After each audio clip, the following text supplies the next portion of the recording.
अब म तपाईहरुलाई मार्कसिटमा मार्क्सहरु कसरी इनपुट गर्ने, त्यसलाई कसरी गर्ने, सेटिङहरु कसरी गर्ने भन्ने कुरो जानकारी गराउँछु।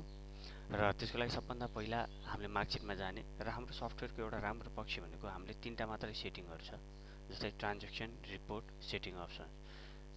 मार्कसिटमा पनि मार्क्स इनपुट, रिपोर्ट र सेटिङ अप्सन।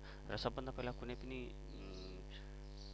सफ्टवेयरमा गएर मार्कसिटहरुलाई बनाउनु पर्यो भने त्योभन्दा पहिला सबभन्दा पहिला त्यसमा गएर सब्जेक्ट सेटिङ गर्न अनिवार्य छ।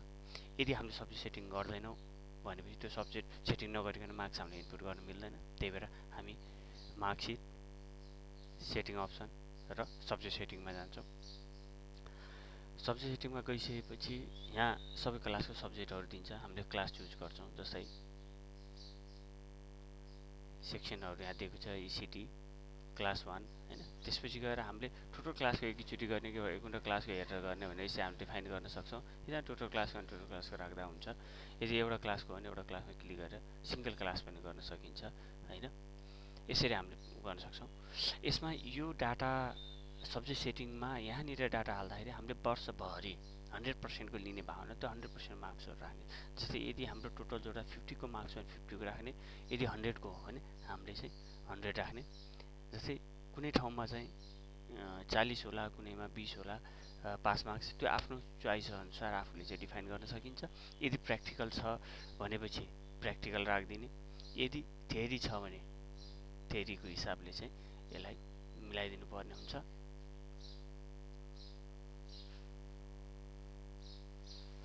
यसरी प्र्याक्टिकल थ्योरी दुईटै राख्न सकिन्छ।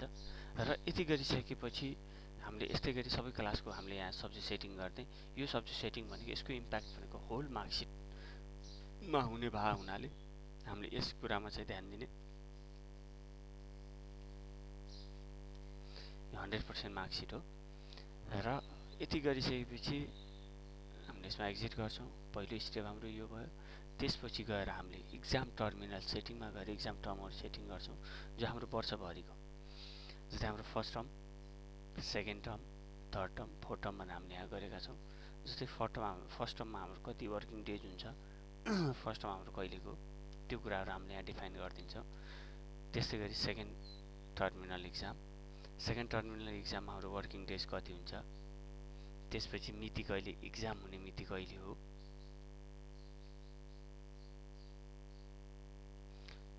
सेभ गरिदिने। त्यसै हाम्रो थर्ड टर्मिनल एक्जाम कहिले हुन्छ, त्यो थर्ड टर्मिनल एक्जामको पनि बनाउने।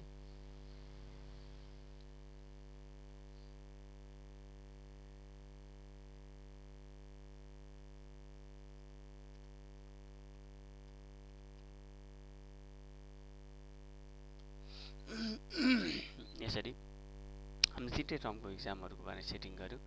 र त्यसपछि यति गरिसकेपछि यदि हामीले यति डाटा इन्ट्री गरिसकेपछि हाम्रो यो टर्म सेटिङ पनि भयो। त्यसपछि यो टर्मको मार्क्सहरु कति जाने फाइनलमा भन्नको लागि चाहिँ मार्क्स कन्भर्ट सिस्टममा जाने। मार्क्स कन्भर्ट सिस्टममा गइसकेपछि हामीले first term, second term, third टर्ममा कुन कुन डाटा कहाँ जाने भनेर हामीले पर्सेन्टेज छुटाइदिएपछि प्रत्येक टर्मको 100% मार्क्स यसमा जान्छ। र फाइनलमा फर्स्ट टर्मको 20%, सेकेन्ड टर्मको 20%, थर्ड टर्मको 20% र फाइनल टर्मको 40% चाहिँ डाटा अटोमेटिकली हाम्रो फाइनल मार्कसिटमा जाने भावनाले हामीले त्यो नम्बरलाई यहाँ सेटिङ गरिदिने र त्यसपछि त्यसलाई सेभ गरिदिने। यति गरिसकेपछि हाम्रो टर्म सेटिङ पनि भयो। अब हामीले गर्छौं पर्सेन्टेजहरु सेटिङ। पर्सेन्टेज सेटिङ भनेको कस्तो भन्दाखेरि हामीले कति पर्सेन्ट, कुनै स्कुलमा 32 मा पास मार्क्स राखिएको हुन्छ, कुनैमा 40 हुन्छ। यो आफ्नो तरिकाले डिफाइन गर्न सकिन्छ। डिभिजन कसरी डिफाइन गर्ने यो तरिकाले, र ग्रेडिङ विद्यार्थीको ग्रेडिङ कसरी गर्ने त्यो ग्रेडिङ पनि आफूले डिफाइन गर्न सकिन्छ। यतिदेखि यति मार्क्स ल्यायो भने ए नत्र बी भनेर ग्रेडिङ सिस्टमहरु गर्न सकिन्छ। र यति गरिसकेपछि यसलाई हामीले सेभ गरिदिने। यो पर्सेन्टेज सेटिङ हो। र हामीले यदि पर्सेन्टेज सेटिङ गरिसकेपछि अब हामीले टर्म बाइ सब्जेक्ट सेटिङ गर्छौं। टर्म बाइ सब्जेक्ट सेटिङमा हामीले पहिलो टर्म, अब यसमा चाहिँ हाम्रो जुन टर्म हामीले अघि डिफाइन गरेका थियौं त्यो टर्महरु हाम्रो यहाँ देखाउँछ। यो देखाइदिसकेपछि सुरुमा यसमा भएको डाटाबेस भनेको नर्मली 100 को मार्क्स हुन्छ, जो हामीले सुरुमा गरेका थियौं। र अब जस्तै मैले फर्स्ट टर्ममा हामीले 25 मार्क्सको लिन्छ भने 25 लेख्ने, हैन। त्यसपछि कति हाम्रो फुल मार्क्स हुन्छ, यसरी हामीले प्रत्येक टर्ममा चाहिँ कति मार्क्सको लिन्छ यो हामीले डिफाइन गरिदिने। यो डिफाइन गर्दाखेरि चाहिँ हाम्रो यसको इम्प्याक्ट भनेको 100% प्रत्येक टर्मको अलग अलग हुन्छ। फर्स्ट टर्मको लागि हामीले यो डिफाइन गऱ्यौँ, सेकेन्ड टर्मको लागि पनि हामीले चुज गरेर आफूले राख्न सक्छौँ हैन। जस्तै सेकेन्ड टर्ममा हामीले 50 मार्क्सको लियौँ, थर्ड टर्ममा हामीले चाहिँ फेरि 50 मार्क्सको लिएर गर्न सकिन्छ। फाइनलमा नि आफ्नो तरिकाले चुज गरेर यसलाई 100 मार्क्स यसरी आफूले डिफाइन गरेर चुज गरेर गर्न सकिन्छ। यो टर्म वाइज सब्जेक्ट सेटिङ गरिसकेपछि बल्ल हाम्रो रेकर्ड हामीले मार्क्स इनपुट गर्नको लागि लगभग हाम्रो सिस्टम तयार हुन्छ।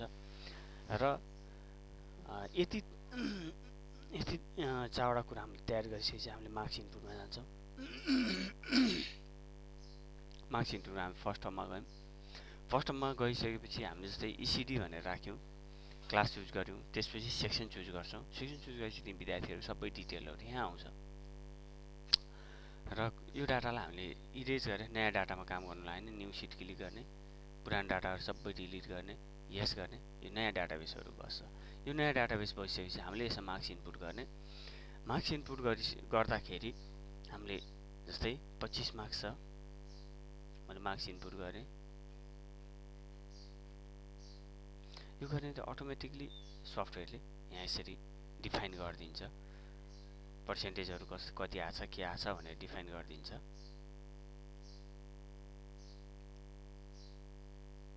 यो गरेपछि अटोमेटिकली फर्स्ट सेकेन्ड थर्ड उसले आफै छुट्याइदिन्छ। यदि हामीले एटेन्डेन्स हाल्नु छ, विद्यार्थीको एटेन्डेन्स हामीलाई थाहा छ भने हामीले एटेन्डेन्स पनि यहीँबाट हालिदिने। यो हालिदिँदा हामीलाई डाटा मार्क्स इनपुटहरू गर्न सजिलो हुन्छ। र कुनै विद्यार्थी फेल छ भने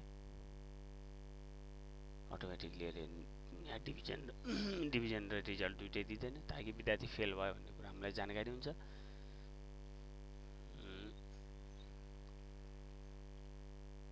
यसरी अटोमेटिक चेन्ज हुन्छ। अघि यो विद्यार्थी फर्स्ट देखिएको थियो भने अहिले अब यो विद्यार्थी फर्स्ट देखियो। किन सफ्टवेयरले चाहिँ त्यसलाई अटोमेटिकली क्यालकुलेट गरेर डिफाइन गरिदिन्छ, जसले गर्दा हाम्रो मार्क्स हामीले इनपुट गरिदिइसकेपछि त्यसको डिटेलहरू इजिली हामीले भनौँ त्यो रिजल्ट अटोमेटिकली त्यहाँ सेट हुन्छ। यो भयो मार्क्स इनपुटको कुराहरू। मार्क्स हामीले यसरी इनपुट गर्ने र यति गरिसकेपछि हामीले इनपुट गरेको मार्क्सको हामीले मार्क्स लेजर पनि हेर्न सक्छौँ। यहाँ गएर मार्क्स लेजर हेर्न सकिन्छ एउटा, या हामीले यसलाई क्लोज गरेर यसमा गएर मार्कसिटमा गएर रिपोर्टमा गएर टर्म वाइज या मार्क्स लेजर हामीले के हेर्न मन लागेको छ यसबाट नि हेर्न सकिन्छ। र हामीले मार्क्स इनपुटमा क्लिक गरेर मार्क्स लेजरमा गएर यहाँ गएर कुन टर्मको आफूले डिफाइन गर्ने त्यो क्लास चुज गर्ने, चुज गरेर हामीले सो गरेपछि कुन टर्म चुज गर्ने, टर्म चुज गरेपछि त्यसको मार्क्सहरू सबै यहाँ देखाउँछ। यदि हामीलाई प्रिन्ट गर्नु छ त्यो चिजलाई भने प्रिन्टमा क्लिक गर्छौँ र त्यो टर्मलाई फेरि चुज गरेर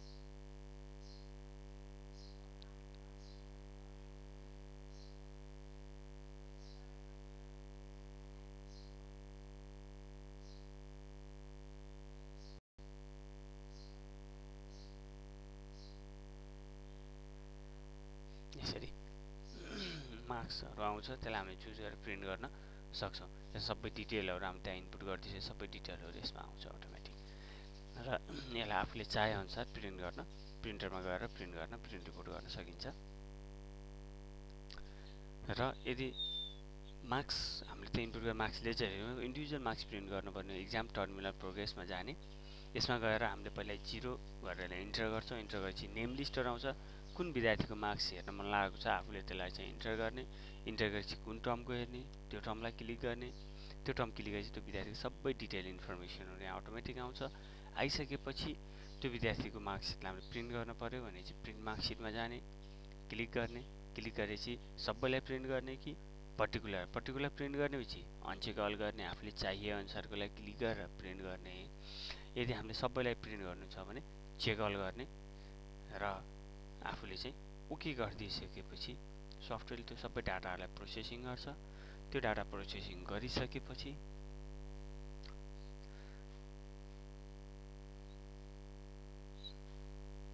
मार्क्स लेजर तयार हुन्छ। यसमा विभिन्न भर्जनमा मार्क्सहरू तयार छ हाम्रो। जस्तै एउटा डिजाइन यो भयो, दोस्रो यो डिजाइनमा छ, विभिन्न फर्मेटको डिजाइनहरुमा बनाइएको छ र आवश्यकता अनुसार हामीले यसलाई युज गर्न सक्छौं। यो ग्रेडिङ सिस्टम यसरी ग्रेड हुन्छ। त्यसपछि गएर रेजा सिस्टम। यो रेजा सिस्टम भनेको हामीले अहिले नयाँ आएको सरकारी स्कुल विद्यालयहरुमा प्रयोग हुने सिस्टम हो। यो रेजा सिस्टम चाहिँ हामी बिस्तारै नेक्स्ट भिडियोमा म तपाईलाई प्रेजेन्ट गर्नेछु। र अहिले नर्मली हामीले बनाएको मार्कसिट भने नर्मल यो मार्कसिट हो जो हाम्रो टर्म बेसको मार्कसिट छ र यसमा यसरी यो चीज डिफाइन भएको हुन्छ र अटोमेटिक रिमार्क्सहरु सबै कुरोहरु यहाँ अटोमेटिक आउँछ। यसलाई मोडिफाई गर्न सबै कुरो गर्न सकिन्छ। आवश्यकता अनुसार यसलाई हामीले मोडिफाई गर्न सक्छौं। र यदि प्र्याक्टिकल र थ्योरी दुईटै छ भने डिजाइन नम्बर 2 मा जाने, जसमा यदि प्र्याक्टिकल थ्योरी दुईटै छ भने प्र्याक्टिकल थ्योरी दुईटै देखाउँछ। यसरी हामीले आवश्यकता अनुसार प्रिन्ट गरेर त्यो चीजलाई आउटपुट निकाल्न सक्दछौं। यसरी हाम्रो मार्कसिट तयार हुन्छ। सिंगल टर्म यदि हाम्रो पुरै टर्मको छ भने फाइनल टर्मको निकाल्नु छ भने चाहिँ हामीले फाइनल टर्ममा क्लिक गर्छौं। क्लिक गरिसकेपछि हामीले पहिले इनपुट गरेको मार्क्सहरु छ यसमा सबै देखाउँछ। यसरी देखाइसकेपछि फेरि हामीले मार्क्स प्रिन्टमा जान्छौं। पुरै विद्यार्थी गर्ने कि एउटा गर्ने, नर्मली अहिले हामी एउटा विद्यार्थीको हेरौं। यो गरिसकेपछि यसरी प्रत्येक टर्मको उसको जोडिएर अटोमेटिकली यहाँ आउँछ। जे फर्स्ट टर्ममा उले कति मार्क्स ल्याएको थियो त्यसको पर्सेन्टेज, सेकेन्ड टर्मको, थर्ड टर्मको, फोर्थ टर्मको, यसरी सबै टर्महरुको मार्क्सहरु त्यसको क्याल्कुलेट गरेर आउटपुट आउँछ। र डिजाइन नम्बर 2 मा यदि उसको प्र्याक्टिकल छ भने प्र्याक्टिकलको थ्योरी मार्क्सहरु सबै भएर आउने हो। यसरी हामीले हाम्रो सफ्टवेयरमा यो चीजहरु यसरी तयार हुन्छ र यसरी इनपुट गरेको मार्क्सहरु सबै अटोमेटिकली सफ्टवेयरले मार्कसिट र त्यसलाई फेरि हामीले प्रिन्ट गर्न सक्दछौं। सेम यही रेजा सिस्टममा पनि त्यही कुरो। रेजा सिस्टममा पनि सफ्टवेयरले आफ्नो थ्योरिटिकल पार्टलाई एकतिर क्याल्कुलेसन गर्छ, रेजाको पार्टहरुलाई यतापट्टि रेजा ग्रेडिङ गरेर गर्छ एबीसीडी के छ। त्यसपछि गएर यतापट्टि यो मार्क्स जो हाम्रो यो मार्क्स स्कोरिङ सिस्टम मार्क्स र यो निरन्तर मूल्याङ्कन मार्क्स दुईटालाई अलग अलग छुट्याएर एउटै सफ्टवेयरमा एउटै सेक्सनमा ल्याएर एउटै मार्क्स रिजल्टमा आउटपुट दिन्छ। यसरी हामीले विद्यार्थीको मार्क्सहरुलाई हेर्न सक्छौं। चाहे अनुसार मार्क्सहरुलाई एनालाइसिस गर्न सक्छौं। सेक्सन अनुसार मार्क्स एनालाइसिस गर्न सकिन्छ।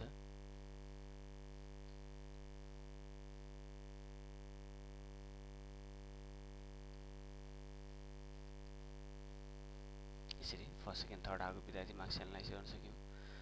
त्यस्तै गरी डिभिजन पोजिसन वाइज गर्न सक्यौं।